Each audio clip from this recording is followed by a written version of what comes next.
Fala aí, galera! Beleza, pessoal? Bom dia, uma boa tarde, uma boa noite, uma boa madrugada. Começando um curso de História do Brasil, comigo, o professor Orlando Stibler, sou eu aqui, belíssimo nessa foto, Orlando Stibler. Quem quiser me encontrar, o meu e-mail está aqui, orlando_stibler@yahoo.com.br.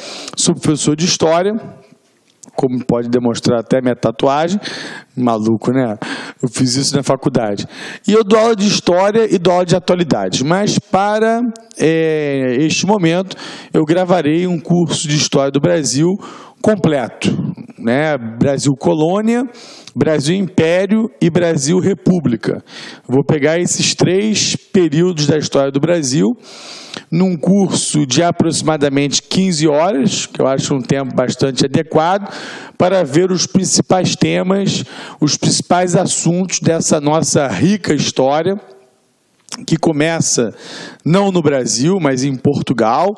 É bom lembrar que a história do Brasil, ela tem evidentemente a ver com os acontecimentos políticos e também, por que não dizer, econômicos que ocorrem no velho continente, que acontecem na Europa, e período das grandes navegações, né?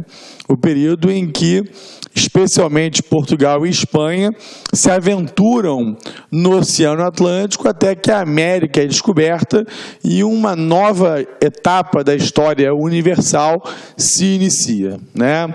Eu não estou exagerando, evidentemente que a descoberta das Américas tem um impacto gigantesco do ponto de vista não só político-econômico, mas também religioso, filosófico e de outras vertentes, e nós iremos ver isso neste nosso primeiro capítulo, né, ou módulo, né? Eu dividi aqui por partes, como diria Jack the Ripper, eu dividi em partes para que fique mais evidente, mais claro, mais fácil de entender o que está acontecendo no Brasil e no mundo. Vamos lá?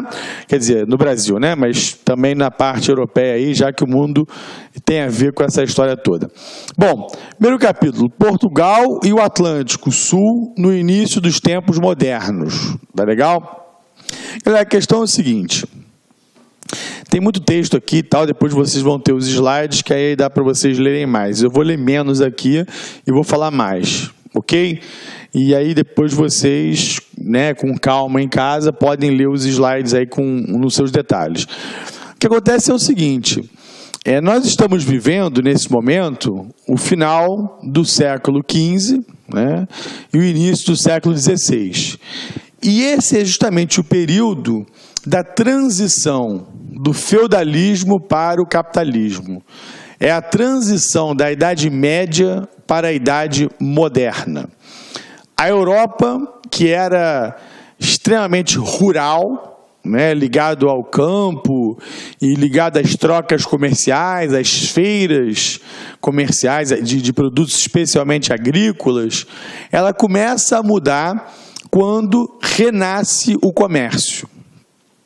O comércio já existiu no passado, na antiguidade, mas o comércio durante a chamada Idade Média, que é dividida entre alta Idade Média e baixa Idade Média, que compreende mais ou menos há 1000 anos da história, né? Eu vou arredondar, tá? A história não é tão precisa e hermética assim, mas entre 500 e 1000 a alta Idade Média, entre 1000 e 1400 e alguma coisa, a baixa Idade Média, quando a Idade Média já está chegando ao fim. Nessa decadência da Idade Média, um dos fatores da decadência da Idade Média foi que as minas, por exemplo, de ouro e prata que existiram na Europa deixam de existir, as guerras entre os... não são estados, que os estados não existiam ainda, eles estavam para se formar, mas as brigas internas na Europa causavam uma baixa demográfica muito grande. Além disso, uma grande epidemia de uma doença devastadora, chamada peste negra, também vai dizimar 1/3 da população europeia.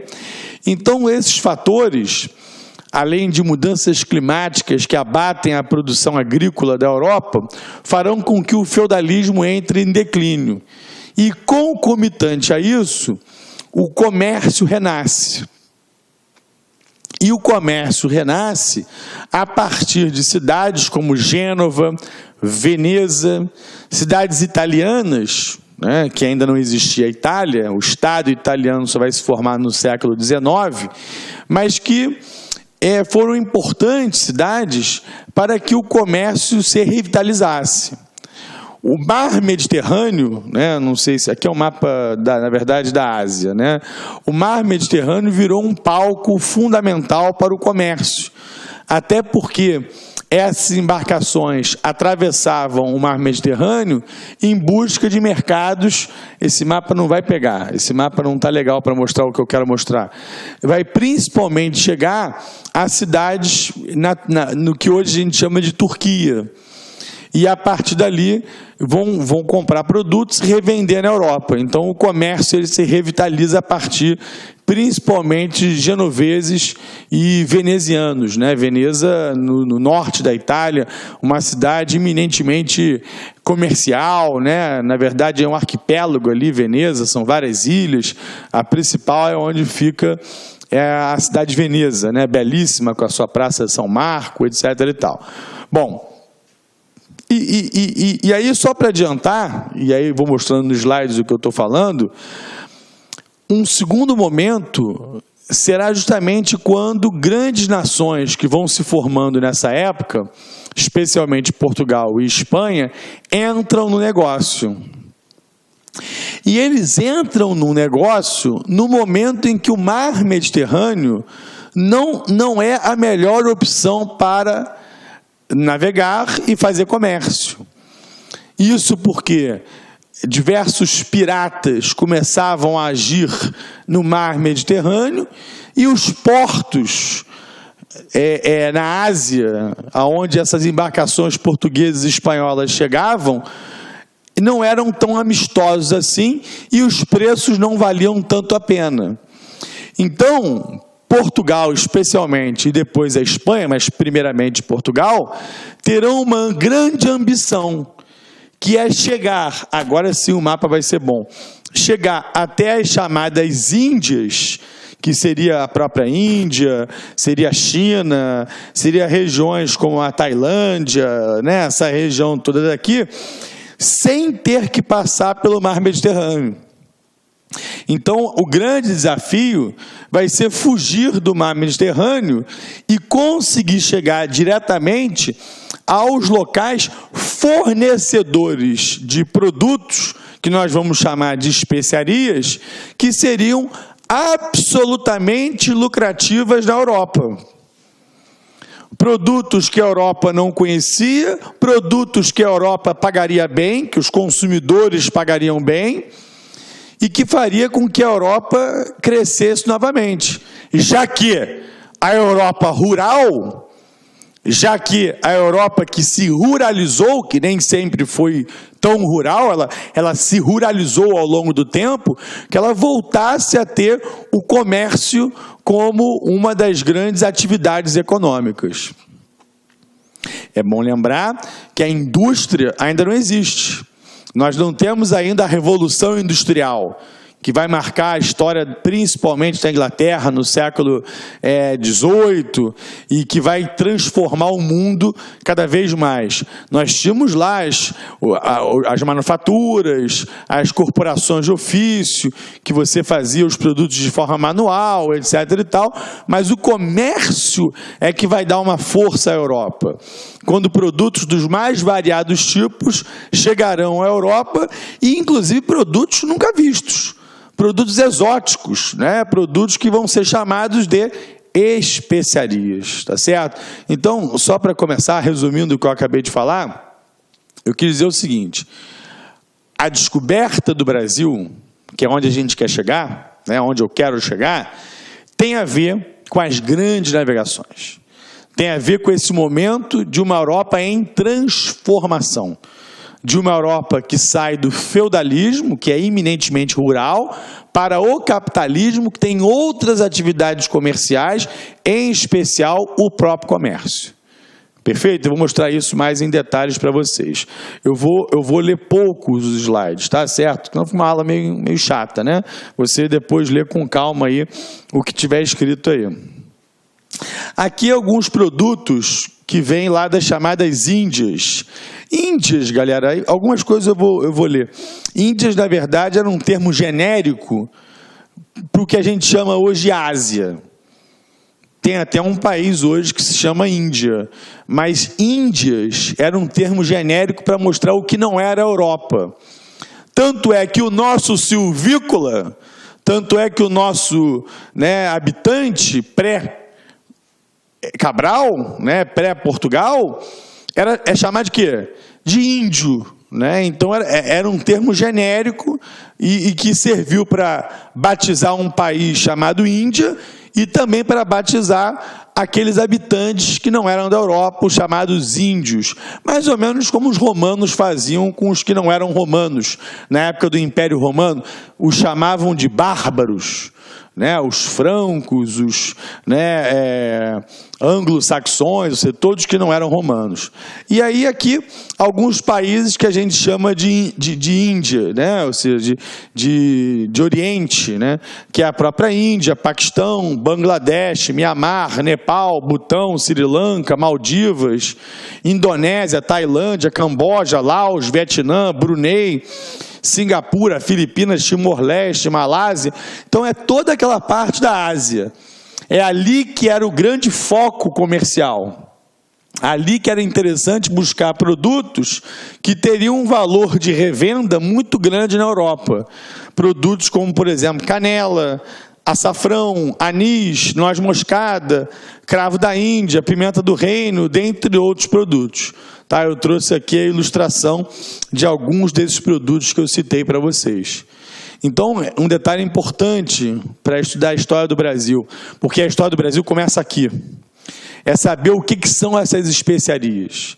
Nesse caso, especialmente temperos, condimentos alimentares, mas também tapeçaria, também objetos em em prata, em ouro, porcelana, principalmente. Então, outros objetos de decoração mesmo, tapete, falei já, os tapetes persas. Persa é o Irã. Então, produtos que vão ter um valor muito grande na Europa, e que os europeus vão pagar com gosto. Como, por exemplo, aqui, artigos de luxo eram bem-vindos como sedas, porcelanas, que eu enfatizei, joias. Então, esse era o grande interesse. Se você perguntar, Orlando, qual é o grande objetivo dos europeus nessas empreitadas, nessas aventuras, tanto pelo Mediterrâneo, quanto daqui a pouco pelo Atlântico, pelo Oceano Atlântico? É buscar essas especiarias que tinham um valor de revenda muito grande.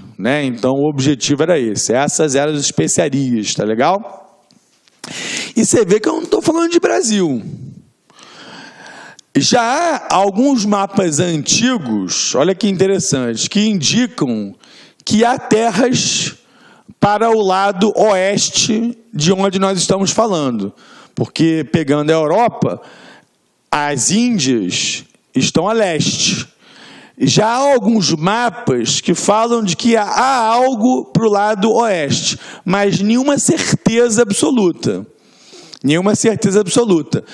Vai ser justamente quando Portugal começar a explorar uma nova rota para as Índias, que vão começar a ter certeza de que realmente tem alguma coisa do outro lado. E é nessa que quem vai ser descoberto? Quem vai ser achado, diria eu? O Brasil. Agora, se é o acaso, se não é uma discussão antiga, e eu acredito que ainda não se chegou a uma conclusão efetiva. Eu tenho para mim que não foi ao acaso, até porque há indícios de que outros navegantes, antes de Pedro Álvares Cabral, já tinham chegado ao Brasil. Não há comprovação. Para a nossa história do Brasil, para uma prova que você for fazer sobre a história do Brasil, A primeira expedição oficial é Pedro Álvares Cabral. Eu vou falar dele, mas que tinha como objetivo central não o Brasil. O Brasil era apenas para marcar posição, porque o interesse era ir até as Índias, como eles vão fazer. Tanto é que eles ficam poucos dias no Brasil e já partem para as Índias. Então, não era o Brasil interessante. E esse vai ser o nosso segundo capítulo. O primeiro é sobre as grandes navegações. O segundo é sobre o porquê que o Brasil não é interessante de início. E por que o período é chamado de período pré-colonial. Não é o período colonial, não é a colonização. É um período anterior que vai... E aí, meu companheiro, gostou dessa super aula? Então venha para o CID Concursos, o maior site de videoaulas do Brasil.